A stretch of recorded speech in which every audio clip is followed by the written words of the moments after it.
Hello friends, नमस्कार सभी को। मैं अपना ये दूसरा वीडियो बना रहा हूँ। इससे पहले मैंने अपना एक वीडियो बनाया था जिसमें मैंने अपना इंटरव्यू एक्सपीरियंस शेयर किया था IBPS 2024 का। तो सबसे पहले मैं बताना चाहता हूँ कि बाय गॉड्स ग्रेस मेरी सिलेक्शन हो गई और मैं सेंट्रल बैंक ऑफ इंडिया में एज अ PO अभी काम कर रहा हूँ। तो काफ़ी ड्यूरेशन हो गया, मैंने कोई वीडियो नहीं बनाया। एक्चुअल में मैं सिर्फ इंफॉर्मेटिव वीडियो ही बनाना चाहता हूँ जिसमें मैं अपने फेलो कलीग्स को, अपने एस्पिरेंट्स को ये बताना चाहूँ कि क्या क्या प्रोसेसेस रहती हैं, किस तरह से आप आगे जा सकते हैं। इसी बारे में वीडियो बनाना चाहता हूँ, तो बीच में मुझे टाइम नहीं मिल पाया। तो सबसे पहले मैं बताना चाहता हूँ कि मुझे जो IBPS PO 2024 से जो अलॉटमेंट हुई वो सेंट्रल बैंक ऑफ इंडिया की अलॉटमेंट हुई। अब तो मुझे लगता है आप सब ने फॉर्म्स फिल कर दिए होंगे। तो जब आप प्रेफरेंस भरते हैं उन फॉर्म्स में, तो आपको ध्यान रखना है कि किस बैंक को आप ऊपर रखना चाहते हैं, किसको नीचे। तो मेरी थर्ड प्रेफरेंस थी सेंट्रल बैंक ऑफ इंडिया और मुझे सेंट्रल बैंक ऑफ इंडिया मिल गया। अब रही बात मेरी पोस्टिंग की, तो मुझे पोस्टिंग जो है, वैसे मेरा ज़ोन चंडीगढ़ है, बट मुझे पोस्टिंग जो मिली है वो ज़ोन मुंबई मिली है। तो मैं सेंट्रल बैंक के लोग सभी जानते होंगे कि हमारी जो है 15 जोन्स हैं और 15 ही CLDs हैं। CLDs मतलब centre of learning and development. तो मुझे जो अलॉट हुई है वो CLD मुंबई अलॉट हुई है। तो CLD मुंबई में पहले 21 डेज़ की हमारी इंडक्शन ट्रेनिंग थी। उसके बाद हमें ब्रांच की पोस्टिंग मिल गई। तो वो जो मेरी ब्रांच पोस्टिंग है वो भी मुंबई है। प्रेजेंटली मैं गोरेगांव वेस्ट मुंबई ब्रांच में हूँ। देखिए, मैं वीडियो बनाता हूँ, मुझे बहुत ज़्यादा एडिटिंग नहीं आती है, तो मैं एक ही टेक में वीडियो बनाता हूँ। तो कुछ चीज़ अगर गलत हो गई हो तो आप बता दिए ना बीच में। तो मेरा जो ज़ोन है वो अब मुंबई है, MMZO। तो अब मैं गोरेगांव ब्रांच मुंबई में काम कर रहा हूँ इस वक्त। तो क्या क्या प्रोसेसेस रही इन 6 महीनों में, क्या क्या हुआ वो मैं आपको बताता हूँ। सबसे पहले हमारा रिज़ल्ट आ गया 1 अप्रैल को। IBPS PO की सबसे ख़ास बात यही है कि जो आपका रिज़ल्ट है वो बिल्कुल आपके टाइम के शेड्यूल के हिसाब से होता है। बैंकिंग जॉब्स की ही ये खासियत है कि ये बहुत ज़्यादा डिले नहीं होगा, आपको पता होगा कि क्या टाइमलाइन है, कब रिज़ल्ट आएगा। इसीलिए बच्चे बहुत ज़्यादा प्रेफर करते हैं बैंकिंग जॉब्स को। अब 1 अप्रैल को हमारा रिज़ल्ट आया। उसके बाद हमें नोटिफिकेशन, मुझे लगता है 30 अप्रैल को हमारी डॉक्यूमेंट वेरिफिकेशन थी। 30 अप्रैल को, मैं सिर्फ सेंट्रल बैंक की बात कर रहा हूँ, सभी बैंक्स का अपना अपना देखिए, एक बार रिज़ल्ट आ गया, आपको बैंक अलॉट हो गया, उसके बाद बैंक की प्रोसेस चलती है। तो जो हमारे बैच के हैं उसमें मुझे लगता है बैंक ऑफ बड़ौदा ने तो बहुत जल्दी 21 अप्रैल को ही मुझे लगता है उन्होंने ज्वाइनिंग्स दे दी थी। बैंक ऑफ महाराष्ट्र ने भी। तो सेंट्रल बैंक ने हमें 30 अप्रैल को डॉक्यूमेंट वेरिफिकेशन के लिए बुलाया। डॉक्यूमेंट वेरिफिकेशन जो थी मेरी, मैं हिमाचल प्रदेश से बिलोंग करता हूँ, तो मेरी डॉक्यूमेंट वेरिफिकेशन जो थी वो चंडीगढ़ में थी। CLD चंडीगढ़, जो कि खरड़ में है, वहाँ पे हमारी डॉक्यूमेंट वेरिफिकेशन थी। डॉक्यूमेंट वेरिफिकेशन के बाद काफ़ी टाइम लगा। डॉक्यूमेंट वेरिफिकेशन की क्या प्रोसेस रहती है वो मैं आपको किसी वीडियो में बताऊंगा, क्या क्या उसमें होता है, आपको फर्दर किसी वीडियो में बताऊंगा। तो डॉक्यूमेंट वेरिफिकेशन हमारी 30th को हो गई, मतलब 3-4 दिन डॉक्यूमेंट वेरिफिकेशन चली, उसमें मेरी 30 अप्रैल को थी। उसके बाद हमारी ज्वाइनिंग्स जो हैं वो 2 बैचेज़ में हुई हैं। सेंट्रल बैंक की जो ज्वाइनिंग्स हैं वो 2 बैचेज़ में हुई हैं। पहले बैच की ज्वाइनिंग जो है वो हुई है 23 जून को, और दूसरे बैच की ज्वाइनिंग जो है वो हुई है 21 जुलाई को। तो मेरा पहले बैच में 23 जून को ज्वाइनिंग के लिए नाम आ गया था। तो मुझे, मैं जैसे मैंने आपको बताया कि CLD मुंबई अलॉट हुआ था, तो जब बहुत टाइम से वेट कर रहे थे कि ज्वाइनिंग आ जाए, ज्वाइनिंग आ जाए, जब ज्वाइनिंग आई तो थोड़ी सी उस दिन मुझे डिसअपॉइंटमेंट हुई। मैं एक्सपेक्ट नहीं कर रहा था मुंबई, मुझे लग रहा था कि मुझे चंडीगढ़ जोन या दिल्ली जोन ही मिलेगा। तो मुझे CLD मुंबई मिला। अब ये बैंक के ऊपर डिपेंड करता है। इस बार मैक्सिमम उन्होंने हिमाचल, पंजाब के जो स्टूडेंट्स हैं, कि जो भी सिलेक्टेड कैंडिडेट्स थे, उनको CLD मुंबई बुलाया। काफ़ी, हम आई थिंक अराउंड 35-36 स्टूडेंट्स जो हैं हिमाचल और पंजाब से CLD मुंबई में हैं, बाकी 7-8 मुंबई के ही थे।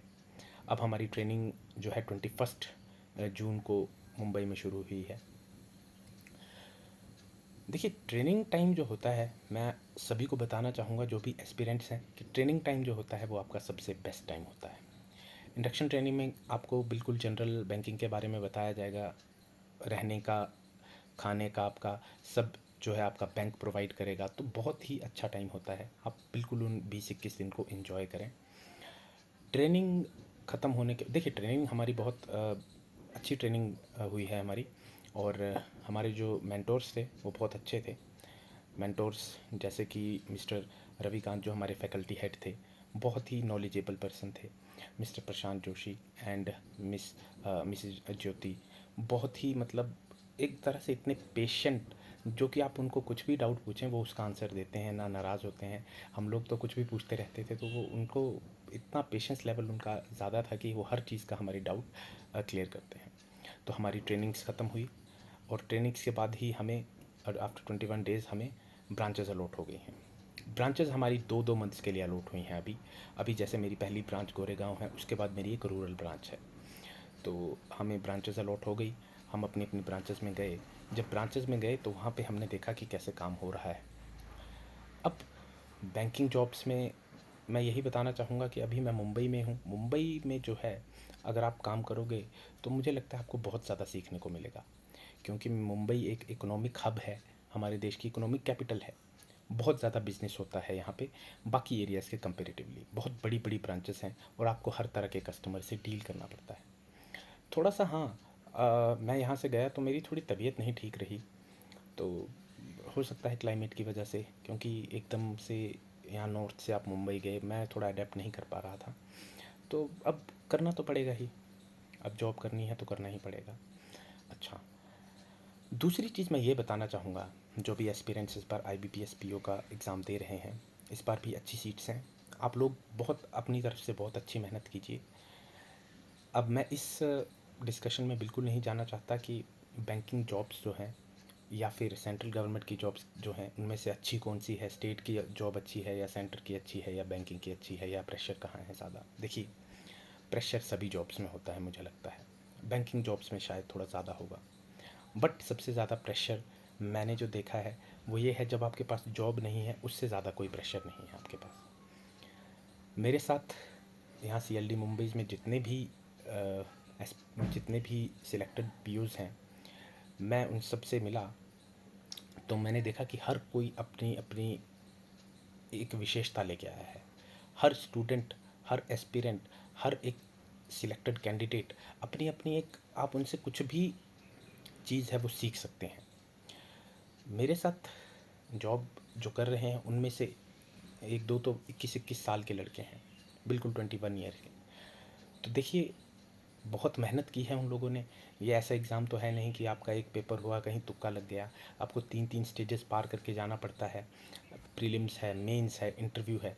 एंड इंटरव्यू के बारे में मैंने आपको बताया भी था। इंटरव्यू के बारे में जब मेंस का एग्ज़ाम हो जाएगा तो मैं एक बार फिर अपनी तरफ से जो मेरी इनपुट है मैं दूंगा कि इंटरव्यू के लिए किस तरह से तैयारी कर सकते हैं।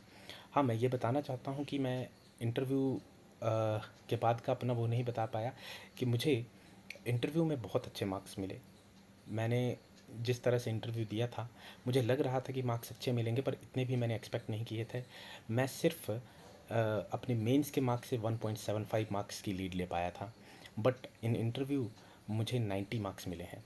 तो वो जो कई वीडियोस आते हैं कि क्या बैंक में पॉसिबल है 90 मार्क्स या 91-92 मार्क्स मिलना, तो हाँ बिल्कुल पॉसिबल है। मुझे 91 मार्क्स मिले हैं और मैं आराम से सिलेक्ट हो गया। तो इंटरव्यू का एक्सपीरियंस मैं आपको बाद में इनपुट दूंगा जब इंटरव्यू की बारी आएगी। अभी मुझे लगता है जो भी स्टूडेंट्स हैं वो अपने मेंस के पेपर की तरफ ध्यान दें। प्रीलिम्स हो चुका है, मेंस के पेपर की तरफ ध्यान दें, RRB के पेपर की तरफ ध्यान दें। बहुत ज़्यादा अच्छे से आपको मेंस में लीड लेनी है।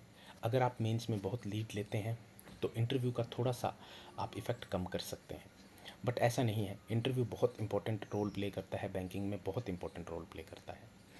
अच्छा, अब मैं बताना चाहूँगा, मेरे साथ के जितने भी कलीग्स हैं, मेरे साथ के जितने भी POs हैं, बहुत ही मैच्योर्ड, बहुत ही अच्छे लेवल के, बहुत ही अच्छे इंटेलेक्चुअल पर्सन्स मुझे मिले। सभी से कुछ ना कुछ मुझे सीखने को मिला, और बहुत ही हेल्पफुल। तो ट्रेनिंग टाइम पे काफ़ी दोस्त भी बन गए। और देखिए, आप कि जो ये कलीग्स होंगे ये आपके साथ हमेशा, जितनी भी आपकी जॉब रहेगी, ये साथ साथ ही आपका इनका साथ कांटेक्ट रहेगा, क्योंकि कभी कोई प्रॉब्लम पड़ गई, कोई भी इशू है, तो हम व्हाट्सएप ग्रुप पे डिस्कस करते हैं ये कैसे होगा, ये कैसे होगा, तो किसी ना किसी के पास कोई ना कोई सोल्यूशन मिलता है। अब रही दूसरी बात, जो भी न्यू या फिर जिनको मैं कह सकता हूँ जो एस्पिरेंट्स हैं अभी बैंकिंग के, देखिए अभी चांस है। इस बार भी बहुत सारी जॉब्स आई हैं। इस बार भी मुझे लगता है 4000 से 5000 के करीब करीब वैकेंसीज़, मुझे एग्जैक्टली पता नहीं है, 4000 5000 के करीब करीब ही वैकेंसीज़ हैं जो कि बढ़ जाएंगी। तो अच्छी वैकेंसीज़ निकली हैं। मुझे नहीं पता नेक्स्ट ईयर निकलेंगी क्यों नहीं निकलेंगी, क्योंकि मैंने देखा कि सेंट्रल बैंक भी पिछले 2 साल से अच्छी वैकेंसीज़ निकाल रहा था, लगभग 1500 के करीब पीओज़ की, बट इस बार उन्होंने रिड्यूस करके 500 निकाली हैं।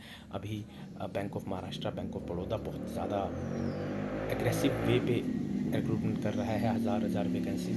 देखिए बैंक ऑफ महाराष्ट्र और बैंक सेंट्रल बैंक का मैं देख रहा हूँ, इन दोनों बैंक से पिछले 2-3 साल में काफ़ी अच्छी रिक्रूटमेंट की है और ये काफ़ी आगे बढ़ने की कोशिश कर रहे हैं। बैंकिंग में भी आप देखेंगे तो जितने भी ये छोटे बैंक्स हैं ये काफ़ी लीड लेने की कोशिश कर रहे हैं, तो अच्छी रिक्रूटमेंट हो रही है। तो आप ये समझिए कि ये मौका है, अगली बार आएंगी नहीं आएंगी वैकेंसीज, तो इस बार अच्छे से एग्ज़ाम प्रिपेयर कीजिए, अच्छे से एग्ज़ाम दीजिए और एक बैंक सिक्योर, एक जॉब सिक्योर कीजिए। अब रही बात सैलरी की, बहुत लोगों को डाउट रहता है कितनी सैलरी होगी, स्टार्टिंग पे जाएंगे कितनी सैलरी होगी। देखिए मैं सैलरी स्लिप तो अभी मैं इस पे अपलोड नहीं कर पाऊँगा, बट मैं आपको बता दूं कि बहुत ही अच्छी सैलरी, आपकी इनिशियल सैलरी, देखिए मेरा मुंबई रीजन है, तो मेरी इनिशियल सैलरी अराउंड 75,000 से ऊपर, जो फर्स्ट सैलरी आई थी वो अराउंड 76-77,000 आई थी आफ्टर कटिंग एनपीएस। ये सैलरी है, प्लस इसके साथ हमें आपको पता होगा एक रेंट फ्री एग्रीमेंट मिलता है जिस पे आपको रहने के लिए पैसे मिलते हैं। तो रेंट फ्री एग्रीमेंट मुंबई में 23,000 का है जो कि हमने अपना रहने का लिया हुआ है। तो रेंट फ्री एग्रीमेंट 23,000 तक आप ले सकते हैं, तो वो सैलरी से एडिशनल है, मतलब जो भी 75-76 आपकी सैलरी आएगी उससे एडिशनल आपको आरएफए मिलेगा, प्लस आपको बहुत सारे अलाउंसेस हैं, मोबाइल अलाउंस है, न्यूज़पेपर अलाउंस हैं, तो सैलरी बहुत ही हैंडसम सैलरी बैंक में मिलती है, वो भी इनिशियल स्टेज पे। बहुत ही अच्छी सैलरी इनिशियल स्टेज पे। सैलरी के मामले में बैंक को आप ये नहीं कह सकते कि बहुत कम सैलरी है, बहुत वो है, बहुत अच्छी सैलरी है as compare to state government की जॉब्स के कंपेरेटिवली, तो बहुत ही ज़बरदस्त सैलरी बैंक देता है। तो सैलरीज़ में बैंक बहुत अच्छी सैलरीज इस टाइम दे रहा है। एंड 2027 में मुझे लगता है बैंक बाइपार्टाइट सेटलमेंट पे जाता है, मतलब हर 5 साल में सैलरी रिवाइज होती है, तो सैलरियाँ बढ़ेंगी। अगर आप अभी जॉब सिक्योर करते हैं तो you will get a very good salary, और इनिशियल स्टेज पे इतनी सैलरी मिलना बहुत ही अच्छी बात है।